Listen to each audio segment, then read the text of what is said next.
اللهم صل على سيدنا محمد وعلى آل سيدنا محمد كما صليت على إبراهيم وعلى آل إبراهيم في العالمين إنك حميد مجيد. أعوذ بالله من الشيطان الرجيم. بسم الله الرحمن الرحيم.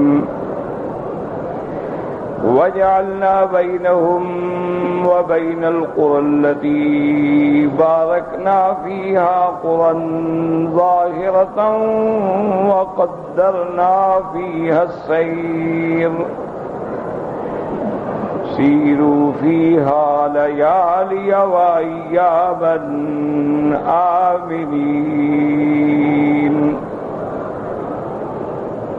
فقالوا ربنا باعد بين أصفارنا وظلموا أنفسهم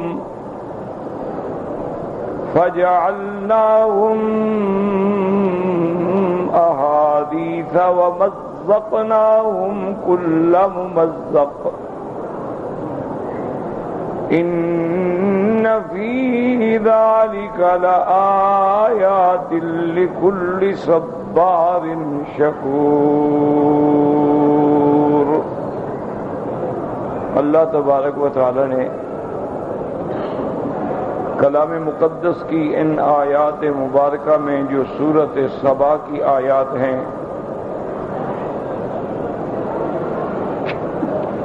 قصہ سبا بڑی تفصیل کے ساتھ ذکر فرمایا ہے، جیسا الحمدللہ صاحب کا اسباق میں آپ نے پڑھا ہے.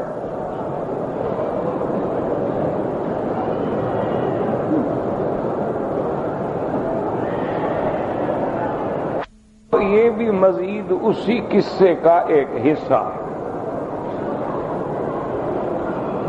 اللہ تبارک و تعالی نے جہاں ان کو عظیم نعمتیں عطا فرمائیں، بہترین علاقہ عطا فرمایا، معتدل ہوا عطا فرمائی، بہترین پانی عطا فرمایا، سڑک کے دونوں جانب باغات عطا فرمائے، اس نعمت کے علاوہ اللہ نے ان کو یہ نعمت بھی عطا فرمائی کہ وَجَعَلْنَا بَيْنَهُمْ وَبَيْنَ الْقُرَىٰ، کہ جب وہ لوگ یمن سے شام تک کا سفر کرتے تو اللہ نے ان کے لیے ایسا انتظام فرما دیا کہ سڑک کے کناروں پر بستیاں آباد ہو گئیں.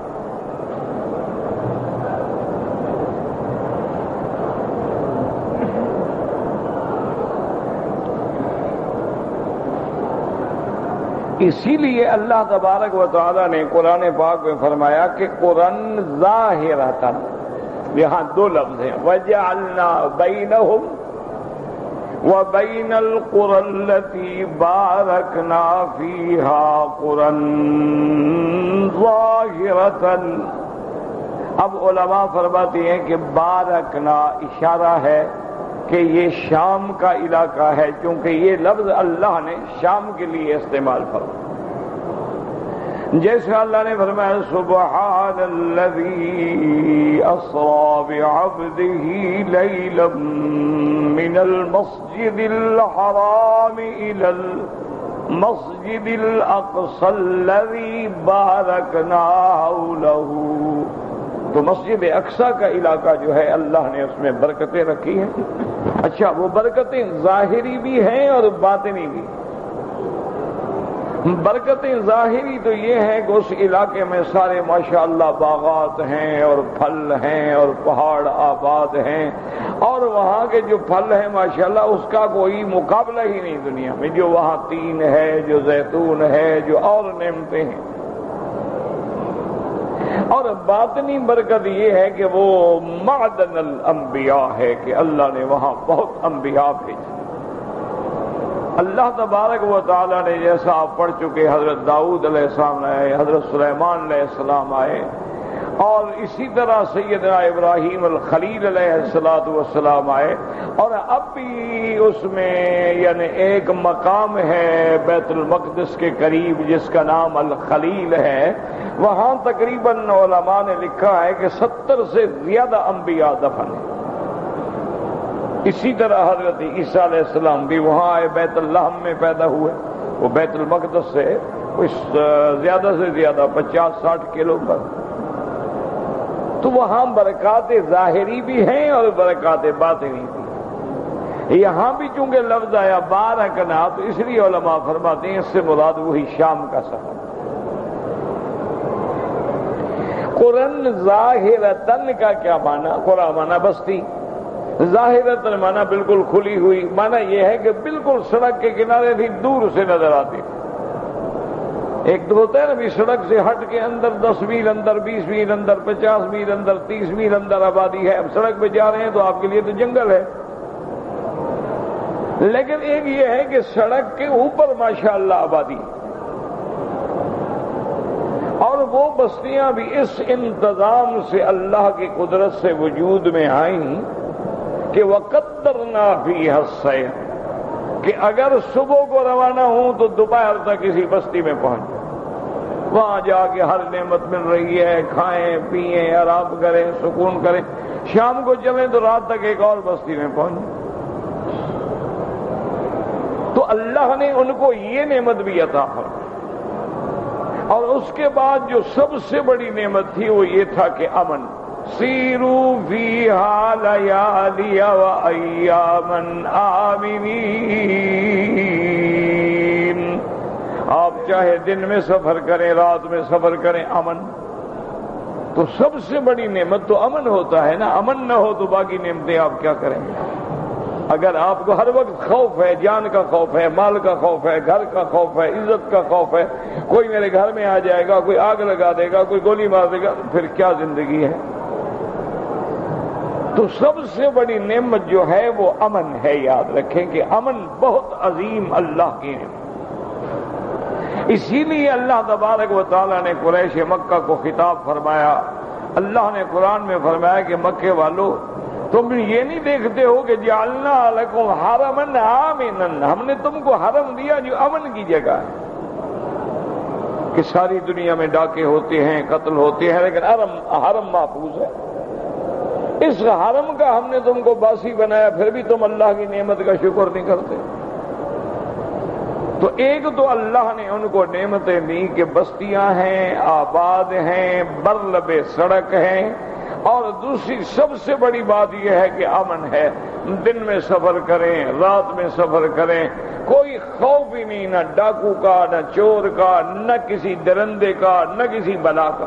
جنگل میں تو خوف ہوتا ہے نا کہ کوئی درندہ نکل آئے، پھر اب کیا کریں؟ اچھا آپ صحرا میں سوئے ہوئے پھر بھی خوف ہوتا ہے، پتہ نہیں کوئی سانپ ہی آ جائے۔ لیکن جب بستیاں آباد ہیں، روشنی ہے، بندے ہیں، بازاریں ہیں، سودا ہے، اطمینان۔ اب چاہیے تو یہ تھا کہ ان نعمتوں کے وہ شکر گزار ہوتے، اللہ تعالیٰ پر ایمان لاتے، اللہ کی کتابوں پر ایمان لاتے، اللہ کے رسولوں پر ایمان لاتے، اور زیادہ سے زیادہ اپنے اس پروردگار کی عبادت میں مشغول ہو جاتے۔ لیکن نعوذ باللہ انہوں نے جب نعمتیں ملی نہ تو اعراض کر۔ اسی لیے چونکہ یہ دولت اور مال جو ہے نا جی، یہ بہت بڑا فتنہ ہے اور اس کا ہضم کرنا بڑا مشکل ہے۔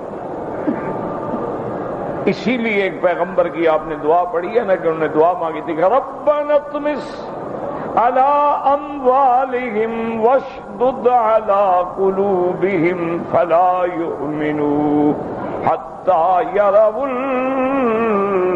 العذاب العلیم۔ یا اللہ ان کے مال برباد کر دیں، یہ بات دولت ہے، پیسہ ہے، ان کو کیا فکر؟ تو انسان کو مال جو ہے نا وہ طغیان میں ڈال دیتا ہے۔ اسی لیے فرعون دیکھیں سرکش ہو گیا، ملک مل گیا، حکومت مل گئی، طاقت مل گئی، دولت مل گئی، محلات مل گئے، نعوذ باللہ وہ اپنے آپ کو سب سے اعلیٰ سمجھے گا۔ اسی لیے دیکھیں کہ قارون جو ہے وہ کیوں دماغ خراب ہوا کہ اتنی میری دولت، اور جب میرے پاس اتنی دولت ہے، اتنی پیسہ ہے، مجھے کوئی تکلیف کیا ہو سکتی ہے؟ میں بیمار ہوں گا، بڑے اچھے سے اچھی علاج ہو سکتا ہے۔ مجھے اگر خوف ہوا تو 10 کے بجائے 50 محافظ میں رکھ لوں گا، ایک گاڑی کے بجائے میں 10 گاڑیاں رکھ لوں گا۔ تو اس لیے ان کا بھی اللہ معاف فرمائے، انہوں نے بھی اعراض کیا اور خود دعا مانگنے لگ گئے۔ فَقَالُوا رَبَّنَا باعد بَيْنَ أَصْفَارِنَا وَظَلَمُوا أَنفُسَهُمْ، انہوں نے خود دعا مانگی، میرا مولا یہ تو بڑا آرام ہے، ایک بستی سے نکلو اور بستی اور بستی، پر سفر کا تو مزہ ہی نہیں آتا نا، سفر میں تو مشقت ہو، تکلیف ہو، پریشانی ہو، پھر مزہ آتا ہے نا۔ تو خود دعا مانگنے لگے کہ یا اللہ ہمارے لیے ان بستیوں میں دوری پیدا کر دے تاکہ ہم سفر کا جو مشقت ہے اس کو حاصل کر سکیں۔ اسی لیے آپ دیکھیں کہ اللہ نے قرآن پاک میں بنو اسرائیل کے احوال بھی ذکر فرمائے ہیں کہ حضرت موسیٰ علیہ السلام کی دعا سے اللہ نے ان کے لیے من و سلوہ اتار دیا کہ باقاعدہ جنت کی نعمتیں اور جنت کے کھانے اور پکے ہوئے پرندے اور بھونے ہوئے بٹیر اور مزے کریں۔ جب کچھ عرصہ گزر گیا کہنے لگے یا اللہ یہ تو اب گوشت کھاتے کھاتے ہم تنگ آ گئے، ہمیں تو کوئی سبزی ترکاری چاہیے، کوئی بصل ہو، کوئی سبزی ہو، کوئی ترکاری ہو۔ اس لیے اللہ تبارک و تعالی نے قرآن پاک میں فرمایا وَضُرِبَتْ عَلَيْهِمُ الذِّلَّةُ وَالْمَسْكَنَةُ وَبَاءُوا بِغَضَبٍ مِّنَ اللَّهِ۔ اسی طرح اللہ نے قرآن پاک میں فرمایا ہے کہ وَضَرَبَ اللَّهُ مَثَلًا قَرْيَةً كَانَتْ آمِنَةً مُطْمَئِنَّةً يَأْتِيهَا رِزْقُهَا رَغَدًا مِّن كُلِّ مَكَانٍ۔ اللہ نے مثال بیان کی کہ ایک بستی والے ہیں، اطمینان ہے، اللہ نے ان کو رزق کی فراوانی عطا فرمائی ہے، لیکن فَكَفَرَتْ بِأَنْعُمِ اللَّهِ، اللہ کی نعمتوں کا کفر کیا، انکار کیا، فَأَذَاقَهَا اللَّهُ لِبَاسَ الْجُوعِ وَالْخَوْفِ بِمَا كَانُوا يَصْنَعُونَ، پھر اللہ نے ان پر بھی عذاب نازل کر دیا، اب ان پر بھوک کا بھی عذاب آ گیا، قحط پڑ گئے، خوف ہے، کیوں؟ جو کچھ انہوں نے عمل کیے تھے اس کے مطابق پھر اللہ نے ان کو سزا دی۔ تو اصل بات یاد رکھیں کہ یہ قومیں ایسا کیوں کرتی ہیں؟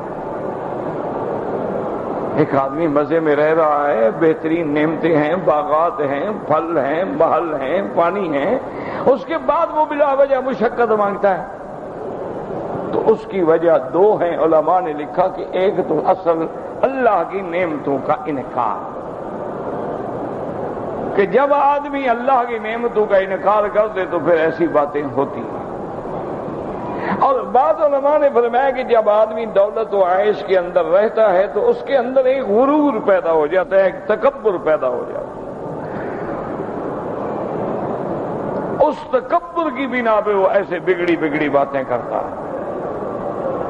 جیسا کہ آپ نے پڑھا ہے کہ کفار مکہ نے بھی کہا تھا ربنا انزل علینا، یا اللہ اگر آپ کے پاس عذاب ہے تو ہم پر عذاب نازل کر دیں، امطر علینا حجارۃ من السماء او ائتنا بعذاب علیم۔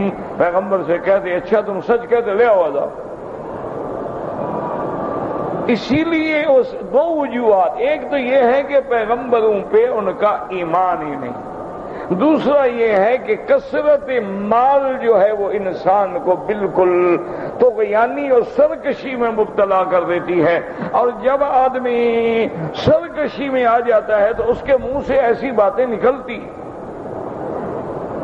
آج بھی آپ دیکھیں نا جی، دنیا میں اللہ معاف کرے کسی کو اقتدار مل جائے، دولت مل جائے، اس کو کسی کو کہے یار چھوڑو یار، اور تم کیا کہتے ہو، تمہارا خدا بھی میرا کچھ نہیں کر سکتا۔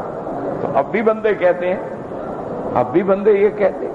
اب بھی آپ دیکھیں نا کسی ملک میں طوفان آ جائے، سیلاب آئے، تو وہاں کے جو مقتدر لوگ ہوتے ہیں وہ کہتے ہیں ہم اس کا ڈٹ کر مقابلہ کر رہے ہیں، تم اللہ کے عذاب کا مقابلہ کر رہے ہیں۔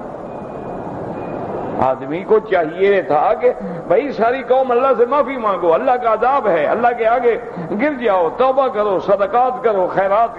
اب دیکھیں نا کہ یہاں چونکہ اسلام ہے، جب بارش نہ ہو کہتے جی استسقا پڑھو، بادشاہ خود حکم جاری کر دے سارے ملک میں نماز پڑھو، اللہ سے دعا مانگو تاکہ اللہ بارشیں دے، کیونکہ ان کا اللہ پر ایمان ہے۔ جب دیکھتے ہیں کہ بھی سورج پکڑا گیا ہے، چاند گرہن ہو گیا، دوڑو بھی نماز پڑھو، کبھی صلاۃ الخسوف ہے، کبھی صلاۃ الکسوف ہے۔ وجہ کیا ہوتی ہے کہ بھی اللہ کے عذاب کی نشانیاں ہیں، کہیں ایسا نہ ہو کہ عذاب آ جائے۔ علاج کیا ہے بھی نماز میں آ جاؤ، علاج کیا ہے قرآن پڑھو، علاج کیا ہے سجدے میں گر جاؤ، علاج کیا ہے توبہ کرو، استغفار کرو۔ تو یہ قدرتی بات ہے کہ جب آدمی اللہ معاف کرے طاقت کے نشے میں چور ہو جاتا ہے تو پھر اس قسم کی بگڑی بگڑی باتیں وہ کرتا ہے، ورنہ کسی کا دماغ خراب ہو گیا ہے کہ آدمی کے لیے آسانی ہو مشقت مانگے۔ اسی طرح آج کل آپ دیکھ لیں کہ بڑے بڑے امیر لوگ جو ہیں وہ برف پر جا کے سکیٹنگ کرتے ہیں، برف پر چلتے ہیں۔ پھر کیا ضرورت ہے؟ شوق ہے، دکھانا ہے، شوق ہے، اور اس کے لیے لاکھوں روپے خرچ کرتے ہیں۔ اچھا، اور کبھی ایسا ہوتا ہے کہ جناب ذرا آگے جا کے برف جو تھی وہ صحیح پکی نہیں تھی، کچی تھی، گئے ختم۔ اچھا، اسی طرح آپ نے دیکھا ہوگا کئی لوگ ہیں وہ کہتے ہیں جی ہم غبارے میں بیٹھ کے اڑیں گے،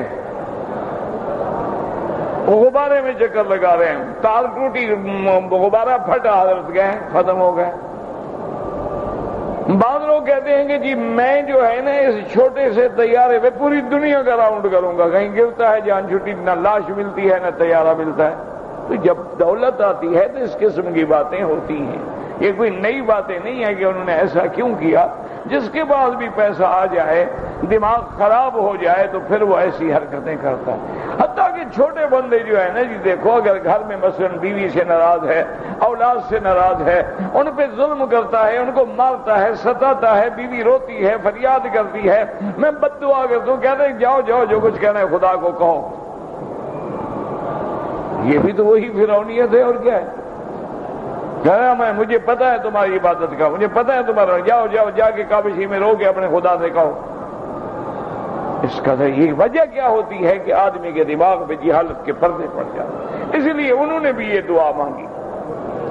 اللہ فرماتے ہیں وَظَلَمُوا أَنفُسَهُمْ، انہوں نے جو کچھ یہ مانگا انہوں نے اپنے اوپر ظلم کیا۔ فَجَعَلْنَاهُمْ أَحَادِيثَ وَمَزَّقْنَاهُمْ كُلَّ مُمَزَّقٍ۔ اب اللہ تبارک و تعالیٰ فرماتی ہیں کہ وَظَلَمُوا أَنفُسَهُمْ، انہوں نے اپنے جانوں پہ ظلم کیا ہے، اور اس کے بعد اللہ فرماتی ہیں ہم نے بھی پھر ان کو ایسا برباد کیا کہ اب ان کے قصے رہ گئے، اب قصے ہی رہ گئے۔ اگر قرآن نہ بتا رہا کسی کو کیا پتہ لگتا کون تھے، کہاں مر گئے؟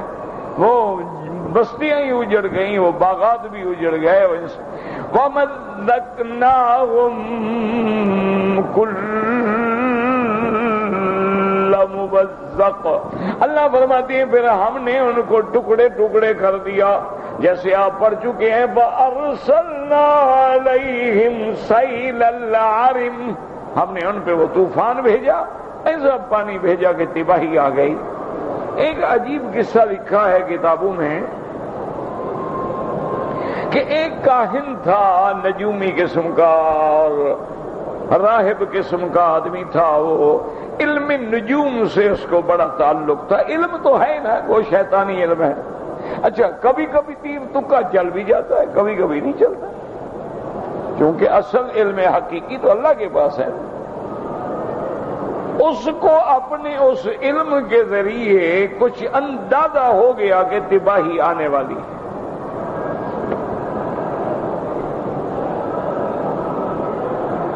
اس نے سب سے پہلے تو یہ کیا کہ اس بات کو چھپا لیا، سمجھدار آدمی تھا۔ اس نے اپنے علم کو چھپا کے پہلے تو اپنی جائیداد بیچی کہ اگر میں ظاہر کر دوں گا تو کون لے گا۔ آج دیکھا نا شہروں میں ہمارے یہاں جو بدامنی ہوئی ہے، کروڑوں کی جائیداد جو ہے وہ 50% قیمتیں گر گئی۔ کون خریدے؟ مرنے کے لیے جا کے خریدے۔ سرمایہ دار جو ہے اور سرمایہ جو ہے نا یہ بڑا سمجھدار ہوتا ہے، یہ امن والی جگہ پہ جاتا ہے، ڈر والی جگہ نہیں جاتا۔ تو اس کے بعد اس نے جائیداد بیچ کے جب پیسے شیسے اکٹھے کر لیے، جمع کر لیے، اب اس نے سوچا کہ یار قوم کو بھی بتا دو، چلو میں نے تو اپنا مال لے لیا نا، میں تو نکل رہا ہوں یہاں سے، لیکن اچھا ہے قوم کو بھی بتا دو، کوئی مانتا ہے تو پھر اس نے سب کو بلایا، اس نے کہا تم پہ عذاب اللہ کا آنے والا ہے اور ایک ایسا طوفان آنے والا ہے کہ تم سب مٹ جاؤ گے، بھاگنا چاہتے ہو تو بھاگ جاؤ، اگر تم لوگوں نے جانیں بچانی ہے تو بھاگ جاؤ۔ اس نے کہا ایسا کرو کہ کچھ لوگ عمان کی طرف بھاگ جاؤ، کچھ لوگ شام کی طرف بھاگ جاؤ، اور کچھ لوگ جو ہیں بصرہ کی طرف بھاگ جاؤ، اور کچھ لوگ جو ہیں وہ یثرب کی طرف، یعنی جو اب المدینہ المنورہ ہے اس کی طرف بھاگ جاؤ۔ تو اب کافی لوگوں نے اس کی بات مان بھی لی، اور کچھ لوگ جو تھے عمان میں جا کے آباد ہو گئے، اور کچھ قبائل جو تھے اوس، خزرج، بنو عثمان، اور یہ سارے مدینہ منورہ کی طرف آ گئے، اور بنو عثمان جو تھے وہ مدینہ اور مکہ کے درمیان میں آباد ہو گئے۔ انہی کو پھر کہا جاتا ہے خزاعہ، بنو خزاعہ، وہی اصل وہ بنو عثمان ہے۔ بعض لوگ جو تھے وہ بصرہ میں چلے گئے، اور اس نے ان کو سمجھا دیا تھا کہ دیکھو بھائی بات یہ ہے کہ اگر تمہیں اچھی روٹی چاہیے اور اچھے شراب چاہیے پھر تو بصرے کی طرف جاؤ، اور اگر گزارا کرنا ہے تو پھر مدینہ منورہ کی طرف چلے جاؤ۔ تو کافی لوگ جو تھے وہ بھاگ گئے، لیکن کافی لوگ جو تھے وہ اندر بھی رہ گئے، تو اس لیے ٹکڑے ٹکڑے ہو گئے۔ وہ آبادیاں جو تھیں وہ شدر مدر تتر بتر ہو کے رہ گئیں، کوئی قبیلہ کہاں گیا، کوئی قبیلہ کہاں گیا، کوئی قبیلہ کہاں گیا، اور وہ محلات جو تھے سارے طوفان کی نظر ہو کے سب گر گئے۔ اس لیے اللہ نے فرمایا اب ان کو ہم نے قصہ کہانی ہی بنا دیا، اور پتہ ہی نہیں، اور ٹکڑے ٹکڑے ہم نے ان کو کہا مزقناہم کل ممزق ان فی ذلک لآیات لکل صبار شکور۔ اللہ نے فرمایا یاد رکھو کہ ایسے واقعات میں یہ جو ہم نے قصے ذکر کیے ہیں، واقعات ذکر کیے ہیں، نشانیاں ہیں، اس کے اندر بہت بڑی عبرتیں ہیں، اس کے اندر بہت بڑے مواعظ ہیں، لیکن ان لوگوں کے لیے جو صحیح معنوں میں صبر کرنے والے اور اللہ کی نعمتوں پہ شکر کرنے والے ہیں۔ نہیں، نشانیاں تو ہیں، لیکن نشانی تو ان کو نظر آئے گی نا کہ آنکھیں ہوں، اگر اندھا ہو تو کیا نشانی دیکھے گا؟ اگر اللہ نے دلوں پہ مہریں ڈال دی ہیں تو لاکھ قرآن پڑھیں، لاکھ قرآن سنائیں، لاکھ ہدایت کی باتیں کریں، ان کو سمجھ نہیں آتی۔ وجہ کیا ہے؟ ختم اللہ علی قلوبہم وعلی سمعہم وعلی ابصارہم غشاوۃ ولہم عذاب عظیم۔ اللہ نے فرمایا نشانیاں تو ہیں، لیکن ان لوگوں کے لیے جو میری نعمتوں کے شکر گزار ہیں، جو مصائب پہ صبر کرنے والے ہیں۔ چونکہ مومن ہر حال میں نفع میں رہتا ہے، نعمت ملتی ہے تو شکر کرتا ہے، اور مصیبت آتی ہے تو صبر کرتا ہے۔ شکر کرے تب بھی ثواب ملے گا، صبر کرے تب بھی ثواب ملے گا، اور یہ اللہ کا نص قطعی ہے لَإِن شَكَرْتُمْ لَأَزِيدَنَّكُمْ، اگر تم شکر کرو گے تو اللہ اپنی نعمتوں کو بڑھا دیں گے۔ یاد رکھو شکر کا معنی کیا ہے؟ پہلی بات اللہ پر ایمان، اللہ کے رسولوں پر ایمان۔ جو ایمان نہیں لایا وہ کفور ہے، وہ شکور نہیں ہوتا۔ اور دوسرا شکر کیا ہے کہ جو نعمت اللہ نے تمہیں دی ہے اس نعمت کو اللہ کے حکم کے مطابق استعمال کرو۔ اور تیسرا شکر قولی شکر ہے کہ جب کوئی نعمت ملے تو کہو الحمدللہ.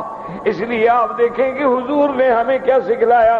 کھانا کھاؤ تو بسم اللہ الرحمن الرحیم، کھانا کھا لو تو الحمدللہ الذی اطعمنا وسقانا، کپڑا پہنو تو کہو الحمدللہ الذی کسانا من العرا. اسی طرح اگر تم حتیٰ کہ حمام میں جاتے ہو باہر نکلو تب بھی کہو الحمدللہ الذی عافانی عن الاذى غفرانک. اگر کسی کو لنگڑا ہے، اندھا ہے، معذور ہے، بیمار ہے، دیکھو کہو الحمدللہ الذی عافانی مما ابتلاک. اللہ تیرا شکر ہے جس نے مجھے صحت دی ہے، مجھے اس بیماری میں نہیں مبتلا کیا جس میں تم مبتلا ہو. جب وہ شکر کرتا ہے تو اللہ ہر بیماری سے بچا لیتے ہیں. اسی طرح سابقہ کتابوں میں ایک واقعہ آتا ہے، ایک بندہ تھا بنو اسرائیل میں سے، وہ حضرت موسیٰ علیہ السلام کی خدمت میں آیا، کہنے لگا کہ حضرت اللہ نے مجھے اتنی نعمتیں دی ہیں، اتنی مال ہے، اتنی دولت ہے، اتنی نعمتیں، میں سنبھال ہی نہیں سکتا. اب اللہ سے کہیں کہ بس میری بس ہے، مہربانی کر کے مجھے مزید نہ دے. حضرت موسیٰ علیہ السلام نے عرض کی، اللہ نے فرمایا موسیٰ میرے بندے سے کہہ دو کہ تم میرا شکر چھوڑ دو تو میں بھی نعمتیں دینی چھوڑ دوں گا. جب تم ہر نعمت پہ شکر کرتے ہو پھر میں نے تو دینا ہے. اور شکر کا معنی یہی یہ نہیں ہوتا کہ اللہ تیرا لاکھ لاکھ شکر ہے. داڑھی منڈا رہا ہے تو اللہ تیرا لاکھ لاکھ شکر ہے. کس بات پہ؟ داڑھی منڈانے پہ. گناہ کر رہا ہے اللہ تیرا لاکھ لاکھ شکر ہے. چور بھی شکر کرتے ہیں اللہ تیرا شکر ہے، ماشاءاللہ اس دفعہ تو بڑی رات واردات کامیاب ہو گئی، کافی پیسہ ملا ہے. مزار میں جا کے منتیں بھی مانتے ہیں، پیر صاحب ہمارا ڈاکہ کامیاب ہو جائے نا، واپسی پہ تم پہ بھی چادر چڑھائیں گے، تمہارا پرسنٹ بھی نکالیں گے حصہ.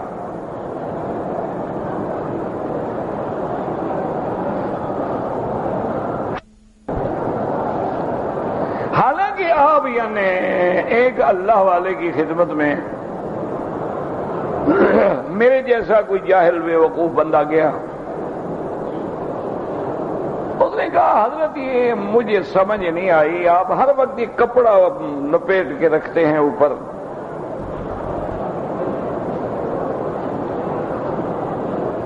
میں نے کہا بیٹا آپ چھوڑو ان باتوں کو، بس ایک رواج ہے ہر ملک کا، کوئی رومال پہنتے ہیں، کوئی چادر پہنتے ہیں، کوئی ٹوپی پہنتے ہیں، کوئی کلا پہنتے ہیں، کوئی پگڑیاں باندھتے ہیں، بس ہمارا ہے کہ تو.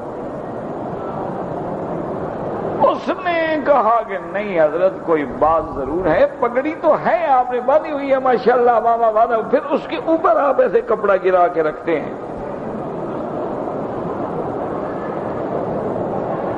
جب اس نے تنگ کر دیا نا تو انہوں نے فرمایا بیٹا یہ اس لیے ہے کہ میری نظر جو ہے اللہ کی نعمت ہے، اور اللہ کا حکم ہے کہ کسی غیر محرم پہ نظر نہ پڑے، کسی حرام پہ نظر نہ پڑے، کسی لہو و لعب پہ نظر نہ پڑے.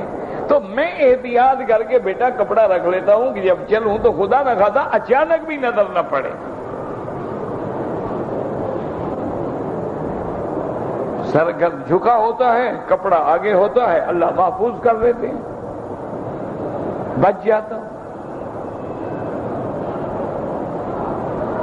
تو اس لیے بعض یعنی بزرگوں نے لکھا ہے کہ تم اگر 40 دن تک اپنی نظر کی حفاظت کرو،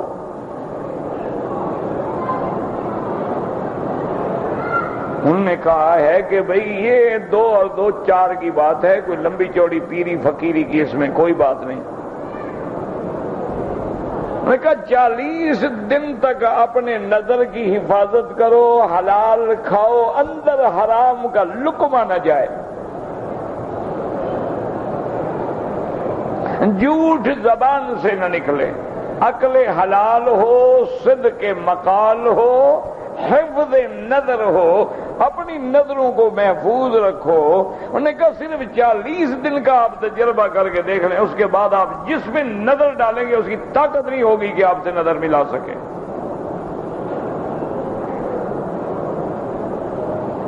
اس لیے آپ نے دیکھا نہیں ہے کہ بڑے بڑے جبار، بڑے بڑے فرعون جو ہیں، اللہ والے جب گئے تو ان کی نظریں بھی جھک گئیں، ان میں بھی طاقت نہ رہی کہ بات کریں۔ وجہ کیا تھی کہ اللہ تعالیٰ کی نعمت کو جب تم نے محفوظ کر لیا حرام سے، اللہ پھر اس میں ایک طاقت پیدا کر دیتا۔ یہ کوئی پیری فقیری کی بات نہیں ہے۔ مشکل یہ ہوتی ہے نا، ہمارے بعض نوجوان جو ذرا زیادہ جذباتی ہیں نا، وہ کہتے ہیں یار یہ بھی پیروں فقیروں والی باتیں کسے، صوفیوں والی بات، یہ صوفی والی باتیں نہیں ہیں۔ اب دیکھو نا، ایک ٹھنڈے دل سے اللہ کے حرم میں بیٹھے ہو، باوضو بیٹھے ہو، آپ کی اولاد ہے، مثلا ایک بیٹا آپ کا پاکستان میں ہے یا بنگلہ دیش میں ہے یا کیسی جگہ ہے، ایمان سے کہیں اگر آپ ایسے آنکھیں بند کریں تو آپ کے بیٹے کا تصور اور تصویر آپ کے سامنے آ جائے گی کہ نہیں آ جائے گی؟ ٹھنڈے دل ابھی دیکھ لو، آپ کا بیٹا دور ہے، اچھا آپ کی بیوی دور ہے، آپ کی بیٹی دور ہے، آپ کا بچہ دور ہے، آپ بالکل ابھی حرم میں تجربہ کریں، ایسا کریں آپ کا اپنے بیٹے کا شکل اور تصویر سامنے آتی ہے کہ نہیں آتی؟ کیوں؟ یہ کوئی پیری فقیری ہے؟ ہاں، اس میں کیا پیری فقیری ہے؟ وجہ یہ ہے کہ اولاد کے ساتھ جو دل کا محبت کا تعلق ہے وہ فوراً آنکھوں کے سامنے آ جاتا ہے۔ یہی وجہ ہے کہ جن کا محمد مدنی سے عشق ہے نا، جب وہ آنکھیں بند کرتے ہیں ان کا بھی پھر یہی حال ہوتا ہے۔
جن لوگوں کا حضور کی ذات مبارک سے محبت ہے، پیار ہے، تعلق ہے، وہ بھی اور شمائل پہ نظر ہے، حضور کے حلیے پہ نظر ہے، حضور کے کمالات پہ نظر ہے، حضور کے جمال پہ نظر ہے، حضور کی نوال پہ نظر ہے، حضور کی صفت و صورت و سیرت پہ نظر ہے، وہ بھی جب آنکھیں جھکاتے ہیں نا، جب ذرا گردن جھکائی دیکھ لی، معنی یہی ہوتا ہے کہ ان کے سامنے بھی پھر وہی تصور آ جاتا ہے حضور پاک صلی اللہ علیہ وسلم۔ یہ نہیں کہ حضور آ جاتے ہیں، یہ نہیں کہ نبی حاضر ناظر ہوتے ہیں، تمہارا بیٹا حاضر ناظر ہے۔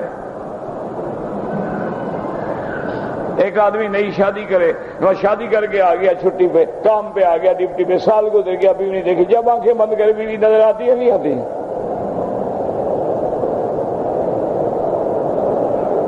رات کو بیچارہ سو رہا ہے تو بیوی کا گانے گا رہا ہے، ٹیپ لگا رہا ہے تو وہی بیوی کے گانے گا رہا ہے، کیوں؟ وجہ کیا ہے کہ محبت ہے۔ اچھا ماں ہے جاہل ہے، الف پڑھی ہوئی نہیں ہے، الف بالکل دیہات میں جنگلوں میں زندگی گزر گئی ہے، بیٹا عرب میں رہتا ہے، ماں پاکستان میں رہتی ہے، وہیں وہ کہتی ہے آج میرے بیٹے کو کچھ ہے، میرا دل پریشان ہو گیا۔ یہ کوئی ولی اللہ ہے ماں یا حاضر نادر دیکھ لیا بیٹے کو؟ وہ کہتے ہیں تسلی کرو، کوئی خط ہے؟ کہتے نہیں خط تو نہیں آیا، کسی نے کہا ہے، کسی نے کہا بھی، او خدا خیر کا، کہتے نہیں میرا دل پریشان ہے، میرے بیٹے کو کچھ ہے۔ یہ کیا ہے؟ یہ وہ محبت ہے، وہ اولاد کے ساتھ جو کنیکشن ہے نا جی۔ جیسے کہ میں نے ایک کتاب میں پڑھا تھا کہ ایک ظالم بیٹے نے ماں کو مارا، ماں رو رہی ہے، چیخ رہی ہے، اور وہ ظالم مار رہا ہے، حتیٰ کہ اس نے کوئی لوہے کی چیز ماری جس سے ماں کی ٹانگ ٹوٹ گئی غریب کی، اور بیٹا غصے میں جو گیا تو دروازے کی چوکھٹ ٹڑی تو گرا، تو ماں وہیں سے پوچھے بیٹا تمہیں تو چوٹ نہیں لگی نا؟ اس کی ٹانگ توڑ کے جا رہا ہے بدبخت، وہ کہتی ہے تمہیں چوٹ تو نہیں لگی؟ کیا ہے؟ ماں کی مامتا ہے، اس کو کہتے ہیں ماں کی مامتا ہے۔ یہ ماں کا دل ہے کہ اس کے دل میں پہلے نقشہ آ جاتا ہے، میرا بھائی یہ محبت ہے، یہ کوئی پیری فقیری نہیں ہے، اس میں کوئی ایسا کمال نہیں ہے۔ بات یہ ہے کہ بات سچی ہے کہ دل سے محبت ہو، پھر دیکھو تو اس کے بعد وہ سارا منظر جو ہے آنکھوں کے سامنے آ جاتا ہے۔ اسی لیے آپ دیکھیں نا کہ صحابہ آتے تھے حضور کی خدمت میں کہ یا رسول اللہ صلی اللہ علیہ وسلم، میں جب گھر میں صرف جاتا ہوں نا کام میں، مجھے آپ کی یاد آتی ہے، میں پھر دوڑ کے آ جاتا ہوں تاکہ میں حضور کا چہرہ دیکھ لوں۔ یا کہ یا رسول اللہ جب جنت میں آپ جائیں گے، آپ تو ہوں گے اعلیٰ مقام پہ، ہم کہیں نیچے ہوں گے، پھر کیا ہوگا؟ پھر میرے لیے تو جنت کچھ نہیں اگر حضور نہ نظر آئے۔ حضور نے فرمایا المرء مع من احب، اللہ کے بندے غم نہ کرو، جس سے محبت ہو اللہ ان کو وہاں بھی ملائیں گے، وہاں بھی اللہ تبارک و تعالی زیارت کا یعنی اس کو جنت کا بھی فکر نہیں، جنت کی نعمتوں کا بھی فکر، ایک ہی فکر ہے کہ حضور آپ ملیں گے کہ نہیں۔ اب اس کا معنی یہ تھوڑا ہے کہ وہ جنت کا انکار کر رہا ہے، وہ حضور سے جو محبت ہے۔ ایک یعنی عورت آ رہی ہے میدان جنگ کی طرف، اس سے پوچھ رہی ہے، اور کسی نے کہا تمہارا بھائی شہید ہو گیا، تمہارا خامد شہید، اس نے کہا مجھے یہ بتاؤ کہ محمد مدنی خیریت سے ہیں؟ نے کہا تمہارا بیٹا شہید، انہوں نے کہا چھوڑو میرے بیٹے کو، یہ بتاؤ حضور خیر سے ہیں؟ انہوں نے کہا حضور خیر، انہوں نے کہا بس پھر سب ٹھیک ہے۔ میرا بھائی تم اللہ کے نبی سے محبت پیدا کرو، جب محبت پیدا ہو جاتی ہے پھر بندے کے لیے وہ مقام آ جاتا ہے۔ اسی لیے میں نے آپ کو بتایا تھا، میرے اپنے علاقے کے تھے، فوت ہو گئے ہیں قاری صاحب، حافظ تھے، اللہ ان کی قبر پہ رحمت فرمائے، تو ان کو قرآن سے عشق تھا، قرآن سے محبت تھی، ہر وقت قرآن پڑھتا تھا۔ مجھے خود کہا، کہنے لگا وکی صاحب میں جب لیٹرین میں جاتا ہوں نا، یوں زبان پکڑ کے بیٹھ رہے تو ورنہ زبان میری وہاں چلنا شروع ہو جاتی ہے قرآن پہ، مجھے استنجا کرنا مشکل ہو جاتا ہے، میں پھر دانتوں میں پکڑ لیتا ہوں زبان کو کہ بھئی اب میں پلید حالت میں بیٹھا ہوں، کیسے قرآن پڑھوں، لیکن قرآن جاری ہے۔ اسی لیے حدیث میں آتا ہے نا کہ ایک آدمی نے سنا تو آپ نے فرمایا ہاں صاحب القبر جو ہے وہ پڑھ رہا ہو۔ اسی لیے حدیث میں آتا ہے نا کہ جنت میں بھی لوگ سورۃ الرحمن کی تلاوت کریں گے، تو اب جنت میں نہ تکلیف ہے، نہ نماز ہے، نہ روزہ ہے، یہ محبت کی بات ہے۔ ایک صحابی حضور کی خدمت میں آیا، کہنے لگا یا رسول اللہ صلی اللہ علیہ وسلم هل فی الجنت خیل، کہنے لگا حضور جنت میں گھوڑا ہوگا؟ مجھے تو گھوڑے سے بڑا پیار ہے، وہاں جنت میں گھوڑا ملے گا کہ نہیں؟ آپ نے فرمایا اللہ کے بندے کیا تم اس بات پہ راضی نہیں ہو کہ اللہ جنت میں تمہیں من یاقوتۃ حمرا، تمہیں ایسا سواری دے جو یاقوت سرخ کی بنی ہوئی ہے، یطیر بک فی الجنت ایسا شیتا، اور ساری جنت میں اڑا کے تمہیں پھراتی رہے جہاں چاہو۔ انہوں نے کہا حضور وہ تو ٹھیک ہے لیکن گھوڑا ہوگا کہ نہیں؟ اے محبت کی بات۔ ایک اور بندہ آ گیا، یا رسول اللہ حل فی الجنت ابل، جنت میں اونٹ ہوگا؟ یا رسول اللہ انی احب الابل، مجھے اونٹوں سے بڑی محبت ہے، تو کیا مجھے جنت میں اونٹ ملیں گے کہ نہیں ملیں گے؟ اللہ کے بندے تم تو جنت میں بادشاہوں سے بھی زیادہ بادشاہ ہوگے، لیکن اس کو اونٹ سے پیارو کہتے نہیں، وہ یار ساری نعمتیں ہو، لیکن یہ بتاؤ اونٹ ملے گا کہ نہیں ملے گا؟ حضور نے فرمایا تم نے پڑھا نہیں قرآن میں کہ مشتہت انفسکم، جو تمہارا جی چاہے گا ملے گا، جو تمہاری تمنا ہوگی ملے گی، جو مانگو گے ملے گا۔ گھوڑا مانگو گے گھوڑا ملے گا، اونٹ مانگو گے اونٹ ملے گا، نعمت مانگو گے نعمت ملے گی، اولاد مانگو گے اولاد ملے گی۔ حتیٰ کہ حدیث میں آتا ہے کہ مومن ایسے دیکھے گا نہ کہ یار یہ پرندہ بڑا خوبصورت ہے، اس کا گوشت بھی بڑا لذیذ ہوگا، بس فوراً کباب بن کے آ جائے۔ اس لیے یاد رکھیں ہمیشہ اصل بات ہے محبت کی، اور اسی طرح بات ہے نفرت کی۔ آپ کو جس سے نفرت ہے، جو آپ کا دشمن ہے، جس سے آپ کو بغض ہے، ایمان سے کہیں آپ ہزاروں میل دور چلے آئیں، وہ بغض نہیں، ہر وقت خیال ہے دشمن کا۔ میں نے پہلے بھی آپ کو بتایا تھا، ایک آدمی اللہ کا بندہ، وہ اس کے ماں باپ کو مار دیا اس کے دشمنوں نے، وہ ملک چھوڑ کے جرمنی چلا گیا اور جرمنی میں جا کے تعلیم حاصل کی اور انجینئرنگ کے بڑی بڑی ڈگریاں لی اس اللہ کے بندے نے، اور اعلیٰ تنخواہ پہ فائز ہو گیا، اور اس بات کو کوئی 30 سال گزر گئے۔ 30 سال کے بعد واپس آیا، واپس آنے کے بعد رائفل خریدی، اپنے ان باپ کے قاتلوں کا پتہ کیا، آ کے ان کے 13 بندے رات کو مار کے بھاگ گیا۔ وہ تعلیم بھی گئی، کسی چیز نے اثر نہیں کیا، وہ دشمنی دل میں کھڑی رہی۔ وہ تم اب پڑھ گئے ہو، تمہاری برین واشنگ ہو گئی ہے، تم انجینئر بن گئے، دوسرے ملک میں چلے، لیکن وہ جاہلیت والا بہت نہیں، بدلہ لینا ہے۔ اسی طرح آج بھی آپ جا کے دیکھ لیں، بلوچ قبائل ہیں، پٹھان قبائل ہیں، ان کا آدمی مارا جائے نا، بچہ ہونا 3 سال 4 سال، جو بڑا ہوگا ماں ایک ہی سبق پڑھائے گی، بیٹا وہ دن کب آئے گا جب تم باپ کے قاتلوں کو مار کے میری طرف آؤ گے۔ اب 4 سال کے بچے کے دماغ میں یہی ڈالا ہے کہ تم نے باپ کے قاتل کو مارنا ہے، تم نے باپ کے قاتل سے انتقام لینا ہے، تم نے بدلہ لینا ہے، بڑا ہو کے کیا کرے گا؟ ہمیں اس لیے نہ نماز سے محبت ہے نہ قرآن سے محبت ہے۔ قرآن پڑھنا شروع کرو، انشاءاللہ نیند آنی شروع ہو جائے گی۔ ساری رات دوستوں کے ساتھ بیٹھے رہتے ہیں، فلم پر 6 گھنٹے بیٹھے رہیں گے، آنکھ بھی نہیں جھپکیں گے، 4.5 نمبر کی اینک لگاتا ہو، پھر بھی بڑے غور سے دیکھے گا، داڑھی یہاں تک ہوگی حضرت کی۔ یہ محبت کی باتیں ہیں جن کو اللہ نے اپنی، اسی لیے حضور کی دعا اللہم ارزقنی حبک وحب نبیک وحب من یحبک وحب عمل من یقربنی الیک۔ اصل محبت ہے، دعا کریں کہ اللہ ہمیں بھی اپنے دین کی، قرآن کی، سرکار دو عالم کی، صحابہ کی، اہل بیت کی، اولیاء کرام کی، اہل حق کی محبت عطا فرمائے۔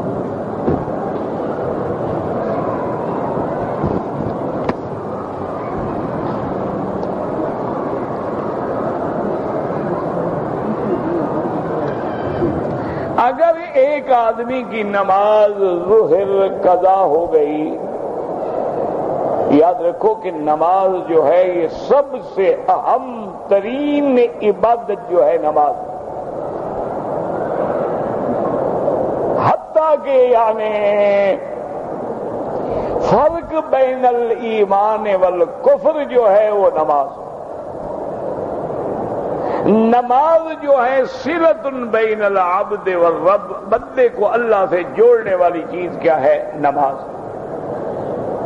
صلاۃ جو ہے معراج المومن ہے، مومن کی معراج کیا ہے؟ نماز ہے۔ تمام دین کے حکم لانے والے جبریل امین ہیں، لیکن نماز کا حکم لانے والا میرا مدنی محمد مصطفیٰ ہے۔ اس لیے نماز کا کوشش کریں، ہر حال میں نماز جماعت سے پڑھیں، وقت پہ پڑھیں اور آرام اور سکون سے نماز ادا کریں۔ ہاں انسان ہے، قضا ہو گئی، انسان ہے سو گیا، نیند آ گئی، تو جب اٹھو فوراً قضا پڑھ لو تاکہ مزید غفلت نہ ہو جائے۔ اسی لیے حدیث پاک میں ہے کہ میرے مدنی رحمت دو عالم کی صبح کی نماز قضا ہو گئی، آپ کو نیند آ گئی، بلال بھی سو گئے، تو حضور پاک نے حکم دیا کہ فخرجوا من هذا الوادی، آپ نے فرمایا اس وادی سے نکلو جلدی، ان بہا شیطان، یہاں شیطانی اثرات ہیں کہ ہم نماز سے نہیں اٹھ سکے۔ تو اس لیے یاد رکھیں، علماء نے لکھا ہے کہ جس گھر میں نماز نہ ہو وہ شیطان کا گھر ہے، جس گھر میں اللہ کا ذکر نہ ہو وہ شیطان کا ڈیرا ہے۔ حضور فوراً دوسری وادی میں آئے اور نماز قضا کی، تو یاد رکھو کہ نماز قضا ہر حال میں پڑھو، اور جب آنکھ کھلی، جب موقع ملا فوراً پڑھ لو، پتہ نہیں شام نصیب ہوگی کہ نہیں ہوگی۔ اور اگر تم نے ظہر اور عصر کی نمازیں قضا ہوئی اور رات کو مغرب کے بعد پڑھنی ہے، قضا تو ہو جائے گی، نماز ادا ہو گئی، لیکن دیر نہ کیا کریں، غفلت نہ کیا کریں کہ پتہ نہیں رات بھی نصیب ہوگی یا نہیں ہوگی، پتہ ہے بندے کا اچھا خاصا بیٹھا ہوتا مر گیا۔ تو اس لیے نماز میں غفلت نہ کیا کریں۔ ویسے اگر آپ نے رات کو قضا پڑھی ہے تو جائز ہے۔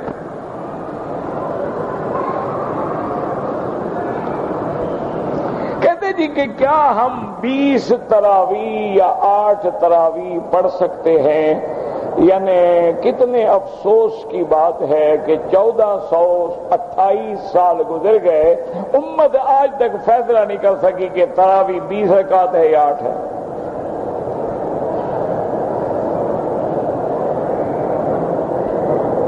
کیا کہو گے غیروں کو؟ کیا منہ دکھاؤ گے لوگوں کو؟ بھئی ہم تو مسلمان ہیں نا، آپ نے جو کہا ہم نے مان لیا۔ لیکن دشمن اگر آپ سے کہے کہ بھائی اللہ کے بندے تم عجیب مسلمان ہو، تمہارا تو ابھی نماز کا جھگڑا ہے، تراویح پہ تمہارا جھگڑا ہے، رفع دین پہ تمہارا جھگڑا ہے، آمین پہ تمہارا جھگڑا ہے، فاتحہ پہ تمہارا جھگڑا ہے، ٹانگیں کھلی کرنے پہ تمہارا جھگڑا ہے، عورت مرد کی نماز پہ تمہارا جھگڑا ہے، تو ہم کلمہ کیسے پڑھیں؟ تو اپنے جھگڑے تو پہلے ختم کرو۔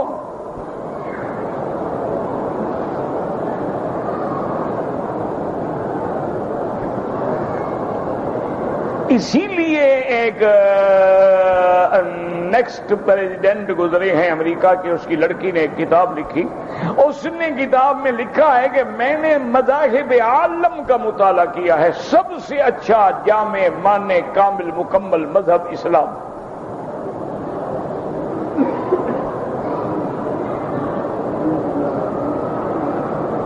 اس سے صحابیوں نے پوچھا کہ آپ اگر اسلام کو اچھا مذہب سمجھتی ہے، مسلمان کیوں نہیں ہوئی؟ انہوں نے کہا جب میں مسلمانوں کو دیکھتی ہوں تو میں ڈر جاتی ہوں۔ مذہب تو ان کا سب سے اچھا ہے، لیکن بندے ان کے عجیب ہیں، کوئی کچھ کہتا ہے، کوئی کچھ کہتا ہے، کوئی کچھ کہتا ہے، اور ان میں کلمہ بھی پڑھتے ہیں، شراب بھی پیتے ہیں، کلمہ بھی پڑھتے ہیں، زنا بھی کرتے ہیں، نمازیں بھی پڑھتے ہیں، رات کو آگے فلور پہ ڈانس بھی کرتے ہیں۔ یہ کیسے مسلمان ہیں؟ انہوں نے کہا جب میں ان کے اعمال کو دیکھتی ہوں تو میں کہتے بھی مجھے نہیں چاہیے یہ مذہب۔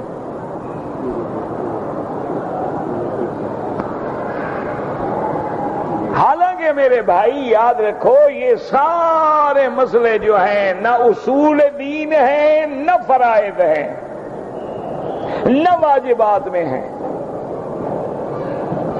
یہ مسئلے جھگڑے میں ہیں ہی نہیں۔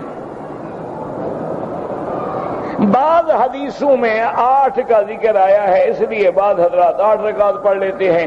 سیدنا عمر رضی اللہ تعالی عنہ نے ابی بن کعب جو سب سے بڑے قاری تھے قرآن کے، حضور کے صحابہ میں سے، ان پہ تمام صحابہ کو جمع کر کے 20 رکعت پڑھائیں۔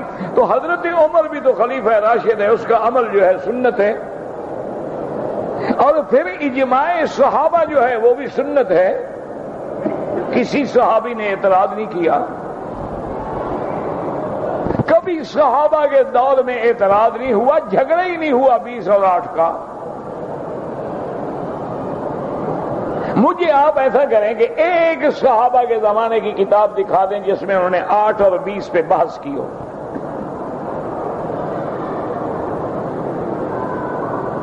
اس لیے اللہ کے بندے، اچھا بعض لوگوں نے فرمایا کہ حدیث میں لفظ آتا ہے قیام اللیل، اچھا قیام اللیل میں 8 بھی ہیں، 12 بھی ہیں، 13 بھی ہیں، 20 بھی ہیں، تو کسی نے 8 پڑھ لی، کسی نے 12 پڑھ لی، کسی نے 13 پڑھ لی، کسی نے 20 پڑھ لی، کوئی جھگڑے کا تو مسئلہ ہے ہی نہیں نا، یہ کون سا لڑائی کا مسئلہ ہے؟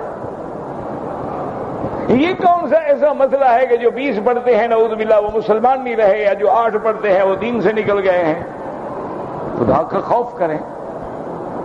باقی یاد رکھیں کہ رمضان کے بارے میں حضور نے فرمایا کہ سب سے بڑا شان والا وہ ہے جس کا دن روزے میں گزرے اور رات قیام میں گزرے، تو جتنا زیادہ قیام کریں گے اتنا زیادہ اجر ملے گا۔ ایک آدمی نے 8 رکعت پڑھی لیکن 12 والی حدیث پہ عمل نہ ہوا، 20 پہ بھی نہ ہوا۔ جس نے 20 پڑھی اس نے تو سارے حدیثوں پہ عمل کر لیا۔ جو سارے حدیثوں پہ عمل کرے اس کو کہتے ہیں حدیث نہیں مانتا، جو ایک پہ عمل کرے وہ مانتا ہے۔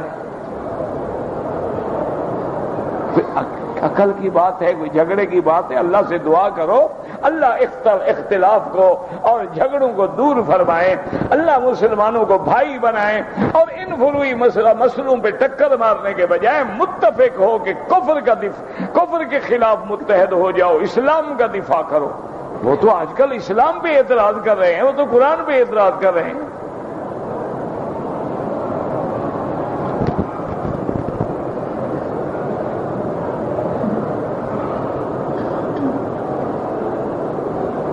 بہرحال یہ ہے جی کہ اولاد کے نام کے لیے نہ وقت کی ضرورت ہوتی ہے نہ تاریخ کی ضرورت ہوتی ہے، یہ تو کافروں کا عقیدہ ہے کہ میرا بیٹا فلاں جنوری کو پیدا ہوا، فلاں ٹائم کو پیدا ہوا، لہذا یہ گھڑی منحوس ہے، یہ گھڑی سعد ہے، یہ ستارہ شمس ہے، یہ ستارہ عطارد ہے، یہ ستارہ کون سا ہے۔ یہ تو کافروں کا عقیدہ ہے، مسلمانوں کا ایسے عقیدہ ہی نہیں ہے۔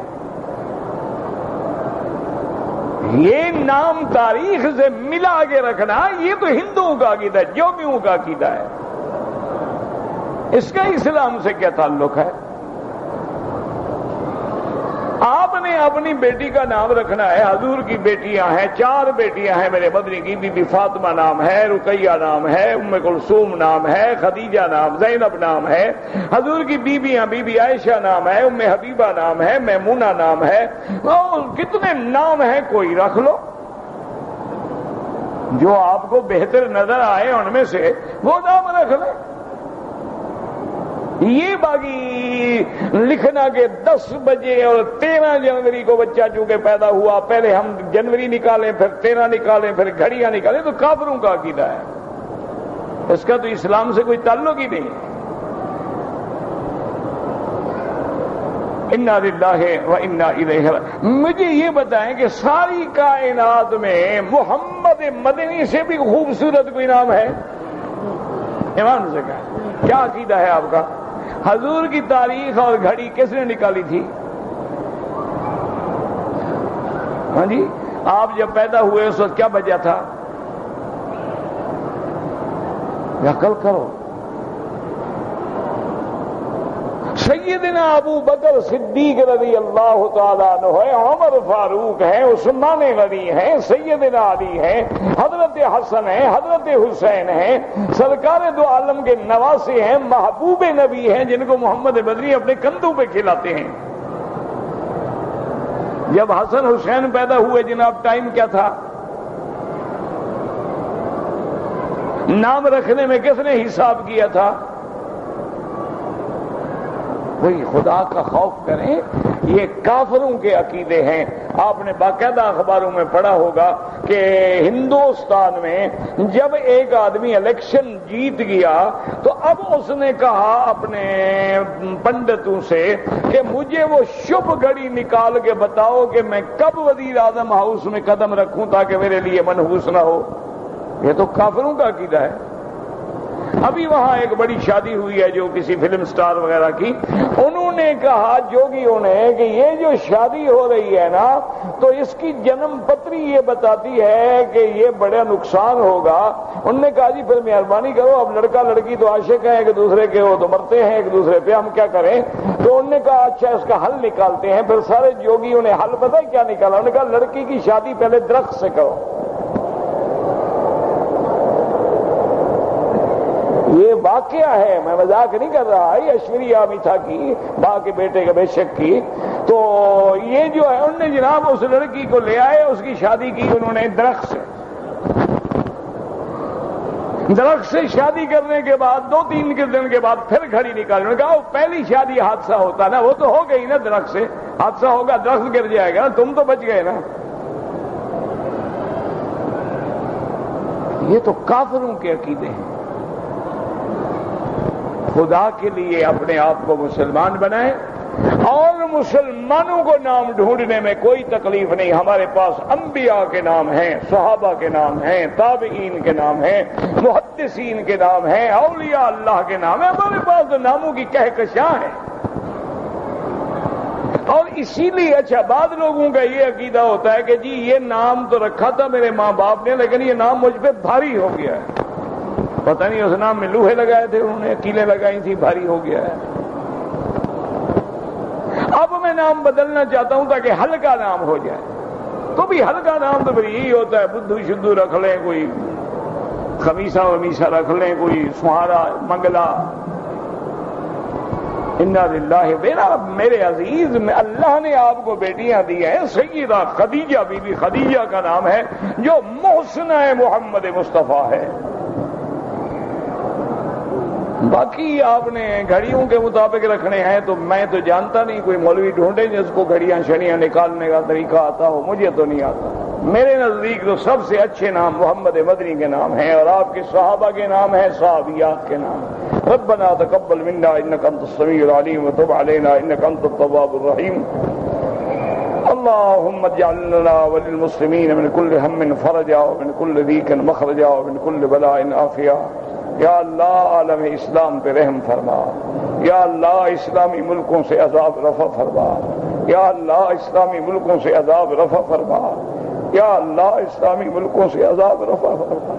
یا اللہ عراق ہے، فلسطین ہے، کشمیر ہے، عرب ہے، عجم ہے، افغان ہے، یا اللہ بنگلہ دیش ہے، برما ہے، اراکان ہے، یا اللہ ہر جگہ مسلمانوں پہ رحم فرما۔ یا اللہ مسلمانوں کی جان مال آبرو عزت پہ رحم فرما۔ یا اللہ تیرے نام لیوا ہر جگہ پس رہے ہیں، ہر جگہ لٹ رہے ہیں، ہر جگہ ان کے ٹکڑے اڑ رہے ہیں، رحم فرما دے میرا مولا، اپنے کلمے پڑھنے والوں پہ رحم فرما۔ یا اللہ کچھ ہم گناہ گار ہیں، ہم بدکار ہیں، بد کردار ہیں، لیکن تیرا نام تو لیتے ہیں۔ یا اللہ تیرے نام لیوا تو ہیں۔ یا اللہ اپنے باغیوں کی مدد نہ فرما، اپنے ماننے والوں کی مدد فرما۔ یا اللہ اپنے دشمنوں کی مدد نہ فرما، ہمیں کسی امتحان میں مبتلا نہ فرما۔ یا اللہ ہماری اولادوں پہ، اولادوں کی اولادوں پہ، نسلوں پہ رحم فرما، ہدایت کے فیصلے فرما۔ یا اللہ انہیں ہر برائیوں سے محفوظ فرما، ہر عذاب سے محفوظ فرما، برے تعلق سے محفوظ فرما، بری صحبتوں سے محفوظ فرما۔ اللہم اصلح اولادنا و اولاد المسلمین، اللہم اصلح بناتنا و بنات المسلمین، اللہم اصلح ذریاتنا و ذریات المسلمین، اللہم اجعلنا واجعلہم من عبادک الصالحین الراشدین الفائزین برحمتک یا ارحم الراحمین۔ اللہم انا نسألک من الخیر کلہ عاجلہ وآجلہ ما علمنا منہ وما لم نعلم، اللہم انا نعوذ من الشر کلہ عاجلہ وآجلہ ما علمنا منہ وما لم نعلم۔ سبحان ربک رب العزت عما یصفون وسلام علی المرسلین والحمد للہ رب العالمین، آمین برحمتک یا ارحم الراحمین۔ اللہم صل علی رسول اللہ